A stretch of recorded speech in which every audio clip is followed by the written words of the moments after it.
د لوګر اوسیدونکي د نیکمرغه کوچني اختر د مبارکۍ په مناسبت د اعلی قدر امیر المؤمنین حفظه الله تعالی له پیغام هرکلی کوي او ټینګار کوي چې له قرآن کریم او نبوي احادیث څخه جوړ شوی او د ټولنې په ګټه دی.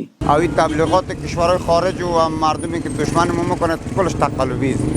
نگاه بی امنیتی و بی اقتصادی این گپا کلش دروغ است. الحمدلله در کشور ما فعلا آبادی و پیشرفت به ترقی است. امارت اسلامی برای مردم لوگر همکاری های بیشتر میکنه. ما باید با امارت اسلامی باشیم، فعلا دیگه باید همکاری کنیم همراهشان.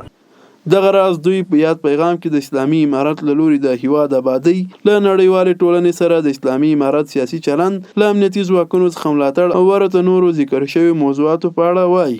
موږ ډېر خوشحاله یو دا 2-3 کاله په کراره کرۍ د شپه او ورځ ګرځي، هېڅ شی هم نشته. امیر المؤمنین چې څه اډر کوي موږ هغه سره په هر وخت کې ولاړ یو.